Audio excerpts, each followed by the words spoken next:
नमस्कार, मैं डॉक्टर रेखा।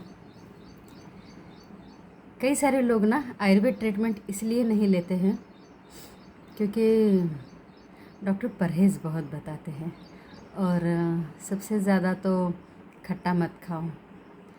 तो आज तक मैं भी थोड़ा-सा ये करती थी कि इट्स ओके, थोड़ा-सा चल जाएगा, लेकिन नहीं, एक थोड़ा-सा अभी कुछ ही दिनों में उसके ऊपर काफ़ी सोच विचार करने के बाद और थोड़ा-सा गहराई में जाकर थोड़ा-सा आयुर्वेद को जब जाना, तब समझा कि ये ट्रीटमेंट करते समय खट्टी चीज़ें मना क्यों करते हैं। तो यहाँ पर बहुत ही छोटा-सा लॉजिक यहाँ पर मैं आपको बताती हूँ। डेफ़िनेटली इसको अगर आप समझेंगे, तो आप भी ज़रूर इसे फ़ॉलो करेंगे। तो होता ये है कि जब भी कोई हम मेडिसिन ले रहे हैं, ओके, उस मेडिसिन की अपनी-अपनी एक एनर्जी होती है, अपनी-अपनी एक हीलिंग पावर रहती है।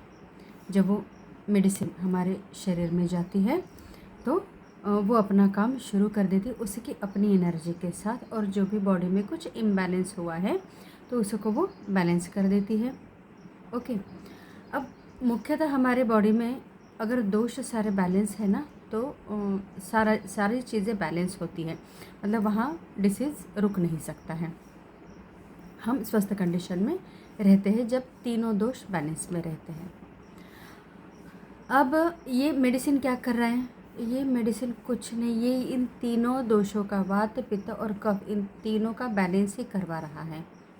ओके, अब इसमें अगर हम खट्टी चीज़ें ज़्यादा खाएंगे तो उसमें होता ये है, खट्टे पदार्थों का अगर हमने महाभूत का अगर रिलेशन देखा, तो उसमें पृथ्वी महाभूत और उसमें जल महाभूत का आधिक्य होता है, मतलब ये ज़्यादा क्वांटिटी में होता है।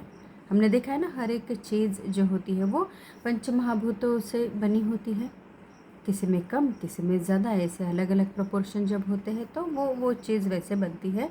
तो खट्टी चीज़ों में पृथ्वी महाभूत और अग्नि महाभूत का आधिक्य होता है। तो पृथ्वी महाभूत जो है वो कफ को डिनोट करता है, और जो अग्नि महाभूत है वो पित्त को। ओके, तो सोचिए अगर हमारे बॉडी में सारे दोषों को बैलेंस करने की सारी ट्रीटमेंट के माध्यम से वो सारा काम चल रहा है, और हमने इन दो महाभूतों के प्राधान्य वाले अम्ल गुण वाले, मतलब खट्टे पदार्थ अगर हमने कंज्यूम किए, तो वो हमारे कफ को और पित्त को इम्बैलेंस करता है। ओके, तो मतलब इधर हम बैलेंसिंग के सारी चीज़ें रख रहे हैं, और इधर जो उसको इम्बैलेंस करे उसका भी कर रहे हैं। तो रिज़ल्ट कैसे आएगा? एनर्जी शिफ्ट हो जाएगी ना, मतलब वो काम करने के लिए इधर मेहनत कर रहा है वो मेडिसिन, हमारा शरीर पूरा अलाइन हो गया है टू क्योर, और हम है कि उस प्रोसेस में हम बाधा डाल रहे हैं खट्टा खाकर। दूसरा, अगर इसके पीछे का अगर लॉजिक हम लेंगे, तो जल तत्व जो है हमारा स्वादिष्ठान चक्र जो है वो जल महाभूत, जहाँ से क्रिएशन होता है। ओके, न्यू क्रिएशन, तो सारी चीज़ें, चाहे वो आइडिया हो, चाहे हमारा जन्म ही क्यों ना हो, है ना, तो वहाँ स्वादिष्ठान चक्र जो है हमारा, वहीं से गर्भाशय रहता है, वहीं से उत्पत्ति होती है, वही सारे गट्स भी रहते हैं, गट्स में फीलिंग आती है ना, हम बोलते हैं ना इंट्यूशंस, तो वो गट से आते हैं। और वो गट का जो हेल्थ है सारा, ओके, वो अगर सही रहा तो हम देखते हैं कि हमारी बॉडी भी काफ़ी अच्छी, गट और ब्रेन का कनेक्शन भी हमें पता है, या तो मैं किसी वीडियो में और बता दूंगी आपको। तो वो इंट्यूशंस भी अगर ठीक से नहीं आएंगे, तो स्वादिष्ठान चक्र, वहाँ का जल महाभूत अगर डिस्टर्ब हो गया ड्यू टू ये पृथ्वी महाभूत और अग्नि महाभूत के कारण, वो भी डिस्टर्ब हो जाता है, तो हम हमारे इंट्यूशंस को नहीं समझ पाएंगे, हमारी जो भी कुछ नया कुछ क्रिएट करना है उसमें बाधाएं आएगी, बहुत प्रॉब्लम्स वहाँ पर क्रिएट हो जाते हैं, जो हमें मतलब सतह पर नहीं दिखेंगे, ये सुपरफिशियल कुछ भी बदला हुआ नहीं दिखेगा, लेकिन डीप डाउन कहीं ना वो बहुत ज़्यादा डिस्टर्बेंसेस क्रिएट कर रहा है on our physical body, on our mental body, on our emotional body. Okay, तो इसीलिए हमें खट्टी चीज़ें अवॉइड करनी है।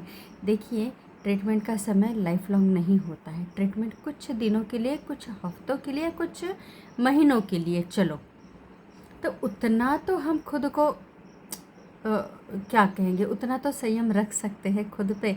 अगर कुछ दिन वो प्रोसेस चल रहा है तो उसे बिना उसमें रुकावट डाले, अगर कुछ दिन अगर हम ये अम्ल गुण वाले पदार्थ अगर नहीं खाएंगे, उतने जल्दी हम हो जाएंगे ना प्रॉपर। और एक बार के अगर वो सारे दोष हमारे बैलेंस हो गए तो उसके बाद तो सारी चीज़ों के लिए हम ओपन हो जाएंगे ना, है कि नहीं। तो अगर लाइफ लॉन्ग किसी चीज़ का अगर आस्वाद हमें लेना है तो कुछ देर के लिए उससे दूर होना भी ज़रूरी है।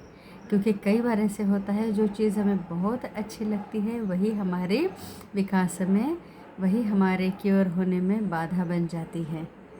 सो इसीलिए संयम के साथ परहेज़ करें।